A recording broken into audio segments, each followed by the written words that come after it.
Bienvenidos a una emisión más de Extracto, el programa especializado en información educativa, científica, tecnológica y cultural. Una producción de la Agencia Informativa de Educación de México con todos los involucrados en el sistema educativo y sus aportaciones, el contexto donde se desenvuelven las instituciones, los profesores y lo más importante de todo esto, los estudiantes. Media hora con lo mejor de la información en educación y su actualidad. Soy Ana Luisa Guerrero y los invito a iniciar la semana con este programa.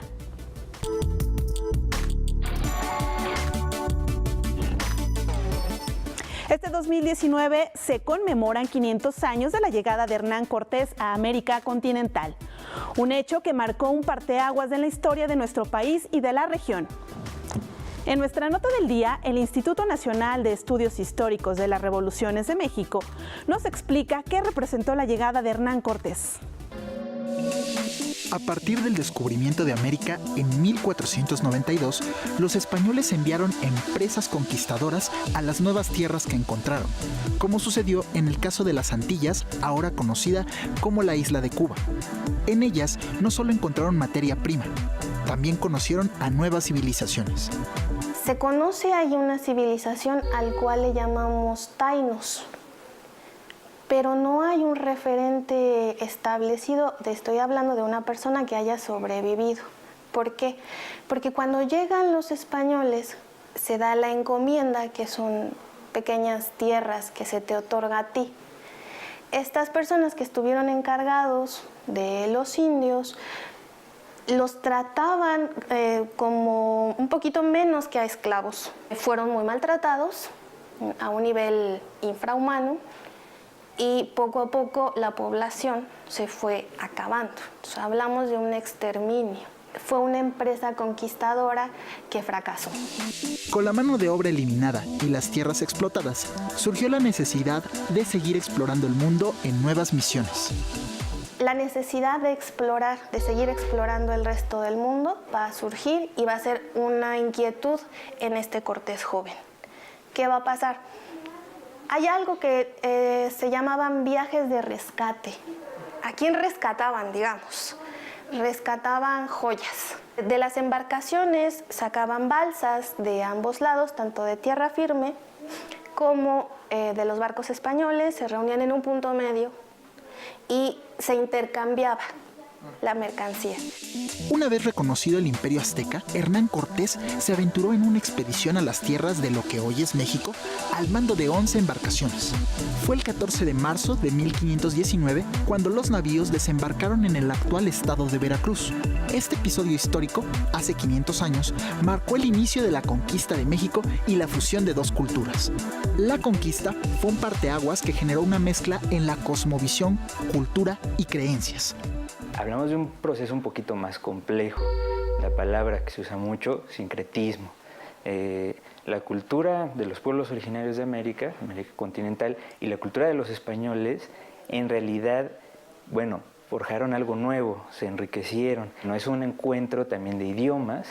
Finalmente el español se vuelve un idioma, digamos, oficial, digamos, el que se requería para comunicarte con los demás, y eso también es un choque, porque el lenguaje es mucho.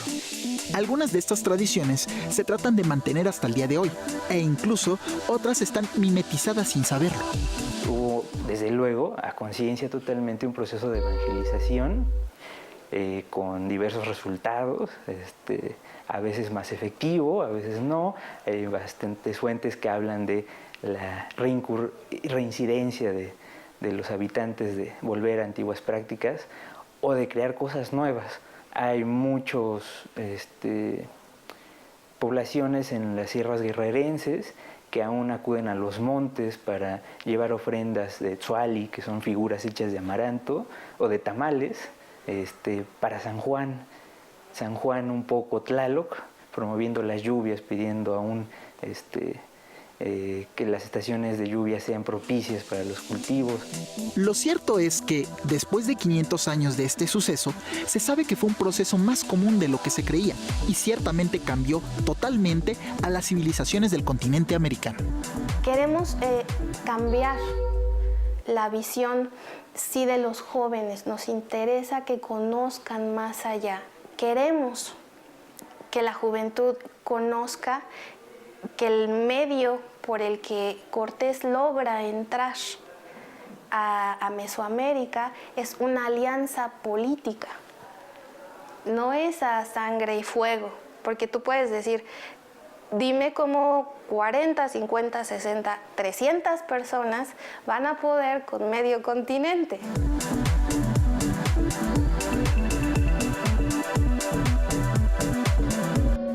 El Museo de Antropología e Historia se une a la conmemoración de los 500 años de la llegada de Hernán Cortés con la muestra Golfo, Mosaico Ancestral. La historia de lo que hoy conocemos como México dio un giro el 18 de febrero de 1519. Ese día, Hernán Cortés de Monroy y Pizarro Altamirano desembarcó en la isla de Cozumel, Quintana Roo, con un puñado de hombres que meses más tarde protagonizarían el pasaje de la conquista de México.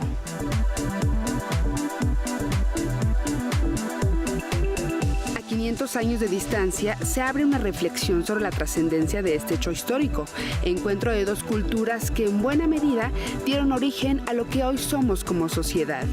En este marco, el Instituto Nacional de Antropología e Historia invita a disfrutar de la exposición Golfo, Mosaico Ancestral. La muestra exhibe piezas que por primera vez son presentadas al público, piezas que durante siglos han estado resguardadas en comunidades originarias.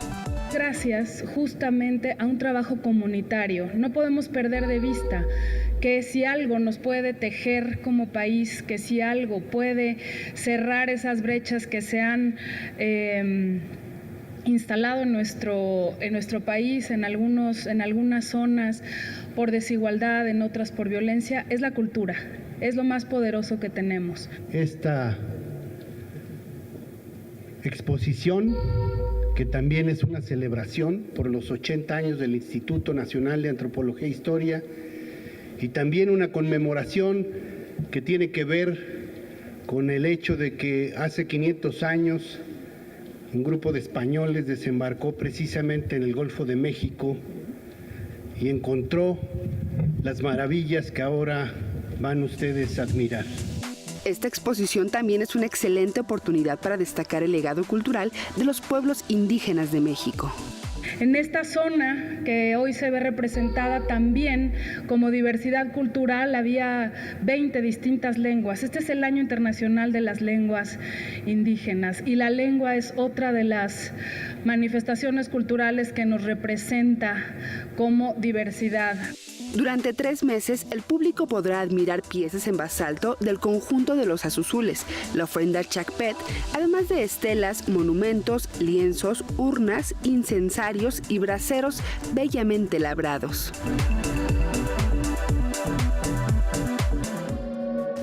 Y justamente para conocer más sobre la ruta que siguió Hernán Cortés a su llegada a México, nos acompañó en el estudio el arqueólogo Arturo Montero, quien nos explicó la ruta conocida como Paso de Cortés. Es un hombre extraordinario independientemente de los claroscuros que como cualquier personaje histórico puede tener. Imaginemos que es un hombre menor de 40 años, es un hombre muy joven y que él va a seguir las rutas que ya antes habían precedido algunos otros expedicionarios.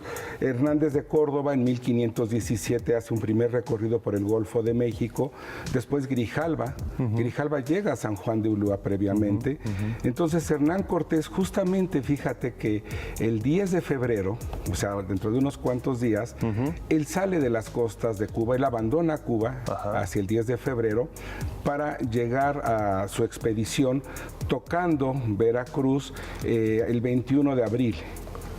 Bueno, él avista la costa de Veracruz el 21 de abril y va a desembarcar hasta el día, 21 de marzo y va a desembarcar hasta el día 22 de marzo. Sin embargo, hay que tomar en cuenta que él viene con el calendario juliano y no con el gregoriano. Así que tendríamos 10 días de diferencia en las fechas. Además, diferentes autores tienen divergencia de cuándo fue. La verdad es que él va a tocar tierra un Viernes Santo. Ya tenían, por supuesto, noticias. Además, Cortés viene con un puñado de hombres. Son 900 personas las que vienen en 11 barcos. Solamente trae 10 piezas de artillería de bronce. Trae otros pequeños piezas de artillería que eran no tan grandes como los cañones como que estamos viendo ahora en estas imágenes de una película de 1954, si mal no recuerdo, que es Capitán de Castilla. Ahí se ven las piezas de artillería. Esta es una representación de Cholula, y cuando llega a Tenochtitlán, justamente por el lugar que a mí me parece muy interesante, que es Paso de Cortés, porque toda la ruta que conmemoramos ahora en 2019 es la única que lleva su nombre, Paso de Cortés. Hablemos ahora de ciencia y tecnología. La Asociación Nacional de Universidades e Instituciones de Educación Superior organizó un panel para discutir sobre el papel que toma la educación en la industria 4.0 y cómo adaptar las diferentes carreras asociadas con las necesidades de la innovación y la tecnología. La incorporación de nuevo talento a las empresas evoluciona en función de la tecnología. La necesidad de nuevas habilidades y conocimientos caracteriza al mercado laboral actual, y en este sentido, los mayores retos de la llamada industria 4.0 residen en la educación. Sabemos, por ejemplo, que la industria de la ingeniería tiene un déficit de ingenieros de cerca de 20,000 ingenieros de aquí a los próximos 5 años. 20,000 ingenieros. Déficit que, de acuerdo con la Dirección General de Educación Universitaria de la SEP, se manifiesta con mayor grado en ingenierías relacionadas con tecnologías de la información. Ingenierías en nanotecnologías, ingenierías en robóticas, ingenierías en inteligencia artificial, ingenierías en teoría de datos. Estas nuevas carreras que las universidades están haciendo un esfuerzo para poderlas desarrollar. Lograr las condiciones que favorezcan tanto a la industria como al sistema educativo depende en gran medida de la gestión de espacios de discusión. En primer lugar, lograr un entendimiento claro del concepto Industria 4.0. Básicamente se trata de la transformación de las empresas a partir de la incorporación de tecnologías de digitalización. Generalmente se habla de tecnologías como la robótica colaborativa, la integración de sistemas, la fabricación 3D y otras. Pero sí que es cierto que muchas empresas están aún en una fase muy previa como para poder incorporar estas tecnologías. El entendimiento de la industria 4.0 hacia la industria es también identificar que no es un fenómeno homogéneo, es decir, no todos están en la industria 3.0. Autoridades educativas y especialistas se dieron cita para reflexionar al respecto en el panel Industria 4.0, generación de capacidades y competencias para el futuro, que se llevó a cabo en el Centro de Innovación y Desarrollo de la Asociación Nacional de Universidades e Instituciones de Educación Superior. En la agenda destacó el intercambio de ideas en torno a 3 sectores: el automotriz, textil y telecomunicaciones. El sector automotriz, entendiendo como una asociación directa el tema de la industria 4.0, sector textil, ¿no?, que también tiene unidades económicas importantes, y el sector de las telecomunicaciones como algo transversal que claramente será parte efectiva de la transformación digital que tendrán que vivir sí o sí las empresas. Identificar qué necesidades tienen las empresas en los sectores de moldes y troqueles para automotriz, textil y TIC, de talento capacitado en temas relacionados con la industria 4.0, y por otra parte ver qué oferta tienen las instituciones de educación superior para preparar a los estudiantes para que tengan los conocimientos necesarios. Con estrategias como las que el Instituto Politécnico Nacional está conformando a través del Centro de Innovación e Integración de Tecnología Avanzada, que actualmente se edifica en Ciudad Juárez, Chihuahua, las instituciones de educación y el sector empresarial podrían encontrar una respuesta. La industria nos dice: necesito que me resuelvan este problema.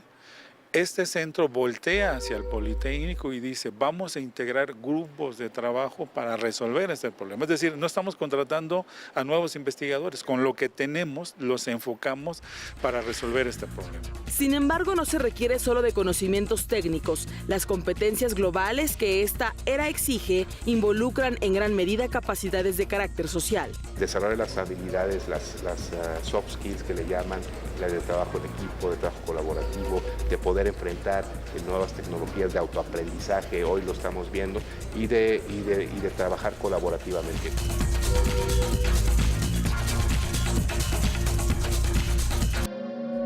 En Alemania se entrega un galardón que reconoce el trabajo realizado por las personas en el área de la innovación. Le invito a conocerlo. En Alemania se honra a las personas que se preocupan por el futuro de una forma especial. Personas que, con su sed de investigación y espíritu empresarial, piensan, inventan o desarrollan algo nuevo en la ciencia y tecnología. A ellos se les otorga el Premio Alemán del Futuro, que desde 1997, por iniciativa del presidente alemán Roman Herzog, recompensa los proyectos más sobresalientes en estas áreas. Deutschland gilt in der Welt immer noch nicht nur als das Land der Dichter und Denker, sondern auch als das Land der Tüftler und Erfinder. Pueden elegir desde innovaciones científicas hasta ideas completamente nuevas. Estos premios se han caracterizado por escoger iniciativas que se han convertido en éxitos económicos, debido al potencial que tienen para facilitar y preservar el futuro de la humanidad. Teams ausgezeichnet, die sich nachher wirklich am Markt weitgehend auch durchgesetzt haben, die sichtbar sind, die die Nachhaltigkeit erreicht haben, die die Zukunftsfähigkeit bewiesen haben, die ja im Namen des Preises schon ausgedrückt wird. Los proyectos deben basarse en una investigación excelente, que conduzca a productos que pueden comercializarse y que sirvan como fuente de empleos. Son nominados por algunas empresas, sectores gubernamentales o instituciones educativas que previamente son escogidas por la Oficina del Premio Alemán del Futuro, como es el caso del Ministerio Federal de Educación e Investigación. Posteriormente, las propuestas deben pasar a la ronda de selección, donde se eligen a los proyectos más destacados para ser los candidatos al galardón. Finalmente, un grupo de expertos es el encargado de evaluar cuál de los nominados es el ganador del Premio Alemán del Futuro. Este galardón es entregado por manos del presidente de Alemania, Frank-Walter Steinmeier, además de $280.000 que son destinados para el financiamiento del proyecto ganador. Ich bin froh, dass die Jury sie getroffen hat, denn ich hätte mich, nachdem ich mir die Projekte habe vorstellen lassen, ich hätte nicht entscheiden können, wer hier wirklich ganz vorne liegen mag. Es sind so herausragende Leistungen von Forscherinnen und Forschern im Bereich des Maschinenbaus, im Bereich der Medizin. Este premio es pensado para despertar el interés de los alemanes en las innovaciones y hacer que la gente quiera tener un buen futuro con la ayuda de las nuevas tecnologías. La Agencia Informativa de Educación de México continúa con la cobertura del Festival de Letras de Tepic. Y justamente tuvimos un enlace con nuestra compañera Fernanda Flores, quien nos dio los detalles de las actividades de este fin de semana. Veamos.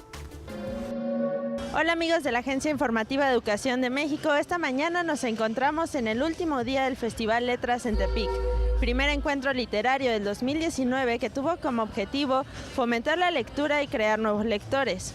Los invitamos a ver la siguiente pieza. Niños, jóvenes y adultos se reunieron este fin de semana en el corazón de Tepic para celebrar, de la mano de los personajes principales del mundo de letras y de la cultura, la importancia de la lectura y las artes.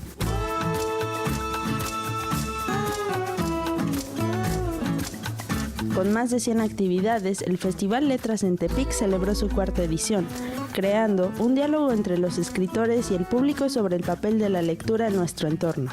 Creo que la gran virtud de un festival de las letras como este es que quien hace literatura con esas letras pueda llegar de manera libre, sin filtro, a sus lectores, a sus audiencias y sobre todo en las escuelas. Ahí es donde está el inicio de todo. Ahí es donde la escuela cobra un papel fundamental en abrir el espacio al conocimiento, a la curiosidad intelectual. Entre sus más de 130 autores, escritores y periodistas nacionales e internacionales se contó con la participación de Jorge Esquinca, Beatriz Gutiérrez Müller, Gina Jaramillo, Florencia Barrera, entre otros, quienes a través de conferencias, mesas de trabajo y actividades escénicas presentaron un panorama sobre la literatura contemporánea escrita en español.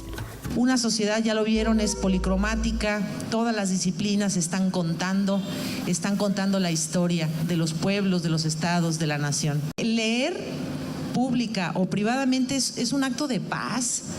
Y eso hay que hacerlo con más frecuencia porque este país ha sido muy violentado se volvió muy violento también, las dos cosas. Entonces leer nos puede ayudar, digamos, no quiero decir terapia, porque leer no es terapia, leer es una parte esencial de la formación de un ser humano. Además, en colaboración con la Secretaría de Cultura Federal y el Fondo de Cultura Económica, se realizaron una serie de jornadas de fomento a la lectura, enfocadas a conocer los objetivos y metas de las salas de lectura de los mediadores locales de Nayarit. Entonces va a haber una doble juego. Ustedes proponen y nosotros proponemos ideas, posibilidades. Dentro de este juego democrático, de darles un tratamiento diferente, porque son diferentes cada proyecto de lectura, cada mediación. Tepic, al ser tierra de importantes personajes históricos y poetas, no podían cerrar sus actividades sin recordar a Amado Nervo, con un homenaje concierto a cargo del escritor Juan Villoro. Los cantautores encontraron en él una gran influencia, con Agustín Lara a la cabeza, el famoso músico poeta. Entonces nuestro espectáculo lleva un título de de Agustín Lara, que podría ser de Amado Nervo, que es En el jardín azul de tu extravío, un verso exaltado que podría pertenecer a un poeta modernista. Nosotros vamos a explorar cómo algunas de las canciones más conocidas del repertorio sentimental de México tienen versos de Nervo o tienen imitaciones de su poesía, y yo creo que es muy rico que un poeta haya podido transformar la cultura popular. El festival Letras en Tepic se convirtió en la primera fiesta literaria del 2019 en estrechar lazos para fortalecer el sentido de comunidad, conocer sobre los procesos creativos de los autores y recordar que la cultura es un derecho fundamental humano. El Festival Letras en Tepic se realizó del 31 de enero al 4 de febrero, donde más de 135 escritores, autores y periodistas internacionales y nacionales se reunieron para resaltar la importancia de la formación lectora y su papel en el tejido social. Regresamos al estudio. Mañana, 5 de febrero, se celebra el Año Nuevo Chino y en nuestro país el Museo Nacional de las Culturas del Mundo se unió a esta conmemoración. Veamos de qué manera. La cultura china tiene presencia en todo el mundo. En México, a finales del siglo XIX llegaron los primeros inmigrantes provenientes del gigante asiático a la península de Baja California, con el primer propósito de cruzar a Estados Unidos. Al no lograrlo, se establecieron en Mexicali, de donde comenzaron a dispersarse en todo el territorio nacional. Hoy en día se estima que hay una presencia de más de 10,000 residentes chinos en nuestro país. Su cultura está presente en nuestra cotidianeidad, en las artes marciales, la comida, la meditación y símbolos de su identidad. El Año Nuevo Chino es una celebración que tiene eco en nuestro territorio. En ese marco, el Museo Nacional de las Culturas del Mundo recibió los festejos que ahora corresponden al Año del Cerdo. Tenemos una sala permanente dedicada a China y su función principal es mostrar la diversidad cultural del mundo. Es un museo muy particular, es incluso, hasta donde sabemos, el único en México dedicado a las culturas del mundo. Con la Embajada de la República Popular de China en México, con el Centro Cultural de China y con la comunidad china en México, hay danzas del león, danzas del dragón, conferencias, danza y música. En el resto del año tenemos actividades dedicadas a China también. Talleres, conferencias, exposiciones. Tenemos próximamente una exposición de cerámica contemporánea china. La Embajada de China en México y el Centro Cultural de China en nuestro país realizaron diversas actividades en torno a esta festividad, en la que privan los colores, sabores, aromas y la alegría del Año Nuevo. Para los chinos, esta es la mayor fiesta en nuestras culturas. Este es uno de ellos. Difundir nuestras tradiciones, compartirlo con el pueblo mexicano, que yo veo que les encanta también, que como a nosotros, es nuestra forma de alguna forma, celebrar junto con el pueblo mexicano. Tenemos muchas tradiciones como el arte marcial, cantos, ¿verdad? Danzas folclóricas tradicionales.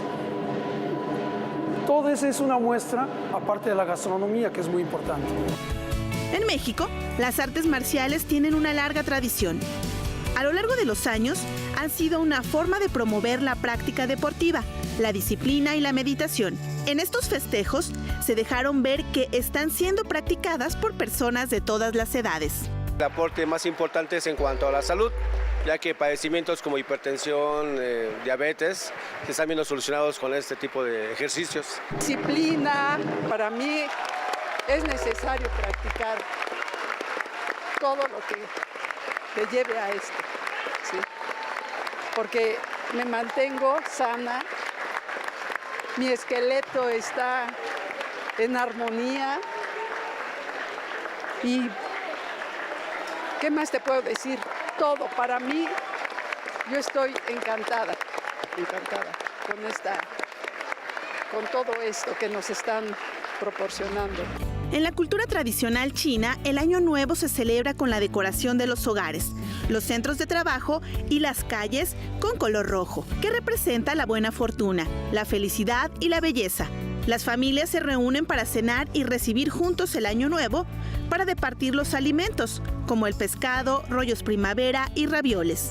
En esta celebración no faltan los fuegos artificiales, además que es costumbre obsequiar sobres rojos con dinero en efectivo, particularmente a los niños y a los adultos mayores, para desear prosperidad. La festividad se ve enmarcada por la danza del león y del dragón, así como el colorido de las lámparas de papel. La cultura, sin duda, es un aspecto trascendental que hermana a las naciones. Así llegamos al final de Extracto. Les invito a que sigan nuestros distintos espacios que preparamos durante toda la semana para ustedes. No se pierdan de lunes a viernes la revista de información educativa de la mano de Ana Cristina Olvera y Omar Cepeda, de 9 a 10:30 de la mañana en Interfaz.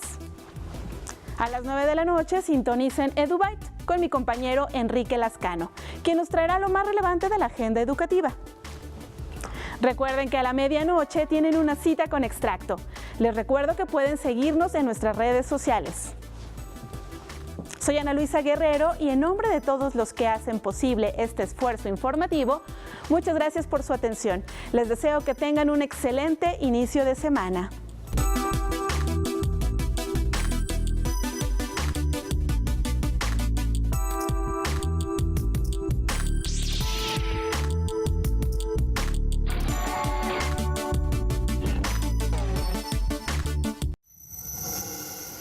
Gobierno de México.